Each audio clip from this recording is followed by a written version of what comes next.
Hi there, Janet Jeffcott again.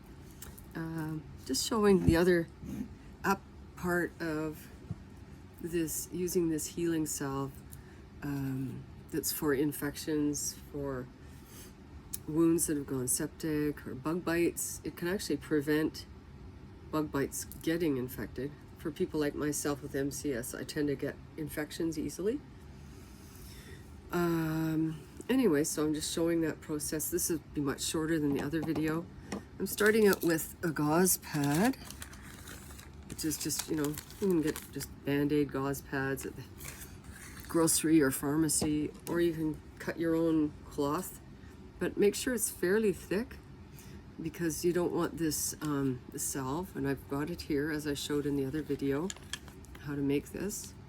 You don't want it leaking through, and you want enough of a barrier that it keeps it moist.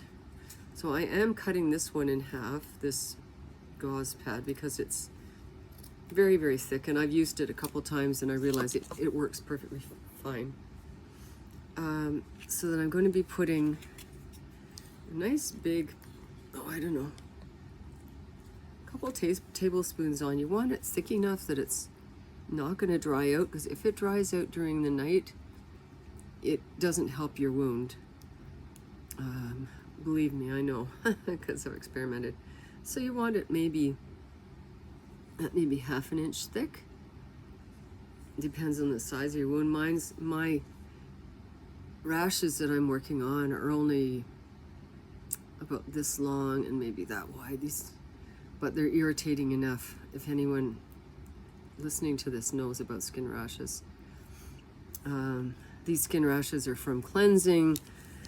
In my case, I'm allergic to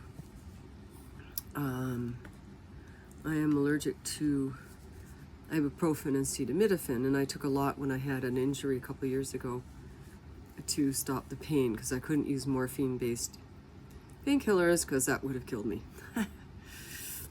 Yeah, I'm much too allergic, so I'd rather have some skin rashes than have something a lot more serious. So I'll show you the wound rashes in a minute. This is what I like to put on first. A little bit of cyclophate. It's based on a special clay. This is just a good old Shoppers Drug Mart. There's other Sickas. They're called the Sicka clay. It's very healing, and I find it really amazing.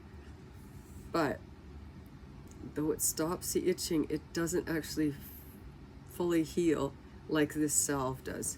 But I like to put a little bit on. I don't know if you can see my bit of rash here, right there. It's almost gone. It was very red and very swollen before, so this is because of the salve. It's not because of the cyclophate. The cyclophate does, I put a little bit on just as a base, more so it doesn't get too dry. And then I take I've got them over here. I take my two scarves. And you don't have to worry about your scarves getting stained. I've never had clothing or bedding or sheets or anything get stained. I'm just going to show you how to wrap one of the wounds.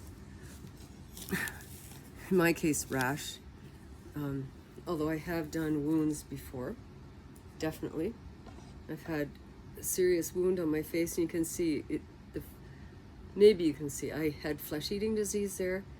I lost a little bit of skin until I finally figured out how to make this salve. I tried an antibiotic the doctor gave me, and I just bloated like a balloon, and extremely painful and itchy. Very bad reaction. So here I'm putting this onto my leg, grabbing my scarf, and you make it stick. You kind of, let me see if I can put this down here. It's not the easiest thing to show in a video, is it? So put it on. I find if I fold this so it's got a nice broad end, put that around and wrap it a few times. I'm sorry, this isn't showing everything here. There. You want it fairly secure so it doesn't slip in the night. I don't know how you sleep at night. I'm fairly quiet sleeper, but whatever you do, you want it, you know, fairly snug, and you leave that on overnight, and then I shower in the morning and I put it again on tomorrow night. Depending on how long you've had your rash, depending on how long you've had your wound, it may take a few nights. For bug bites though, I have found that they go away really fast. If I get them right away, I don't even get an infection. If I have to go home to get the salve, and even, you know, usually I put tea tree oil on if I'm out in the field. At least I have tea tree oil always in my car. That tends to stop things from getting bad, but sometimes it doesn't. And I have to get home to get the salve on. And if the infection has started to set in and the toxicness from the bug bite, mosquito, deer fly, whatever, has started to cause the skin to swell and get hot and red, then I put the salve on, and usually it's gone overnight. It can be even gone in a few hours. I put it on right away. So yeah, I thought I'd just explain that part and show how that's done. It's nice and cool. You keep your salve in the fridge. I was just showing it as a demonstration to show you how it mixed in the other video. Good to put in a glass jar. Glass is always inert, right? We don't need plastic in our bodies. So yeah, and when you're, and I think I mentioned in my other video writing, this is very good to, if you have a wound,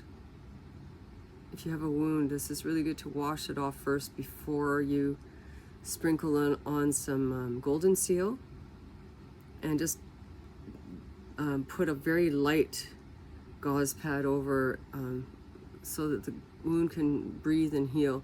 Then it shouldn't go septic, but if it does, then if it does go red and hard and hurting and burning, then you're going to have to up what you're doing. And so what I did with one recently, I had to do, every day I'd wash it down with this, a few sprays of the thermal water, which is made by various companies, by the way. It's similar to the sickle fade. It's based on the same type of water, actually, from the same source, I think I have that right. All I know is it heals. It's amazing. When I didn't use that for a few days, my daughter said, "Mom, remember, use this stuff." As soon as I used that, the cut started to heal. I didn't even bother with this salve because I wanted it to dry up and heal. The salve, with wounds, you have to be careful. Bug bites, you can just right away do it. With open wounds, so you want them to form a scab. You want them to heal before you put the salve on. You need the skin to have a natural protection kind of thing. Anyway, there you go. Just thought I'd do that little bit of demonstration to explain how to use this wonderful gift from Creator, Fairly simple herbs, and some of you may have known of them separately. You may have known with golden seal, cyprium, tea tree oil, aloe vera. All I know is when I put them all together and added the vitamin C powder, it was just amazing. And I've got my cheeks still. Otherwise, the flesh-eating disease could have gone through my face. It was very severe. All because of a bug bite and my immune system. I have MCS, multiple chemical sensitivity, and an immune disorder. I won't go into why I have it, but it's somewhat better, but I still am pretty prone. And there are a lot of us around the world that have a similar thing, so I'm hoping to help those people as well as any other people who just don't want to use antibiotics and want a good alternative that actually is effective, safe, Doesn't sting or hurt. And like this feels great on my leg right now. Feels fine. The itching stopped. It was itching before I put it on. It'll be fine all night. In the morning, wash it off, and I'll bet you it'll be even faded more. It was red and swollen before. What you're seeing is almost gone. I've done it. This is the third night. So very, very thankful for this gift from Mother Earth. I hope you enjoy it. Take care.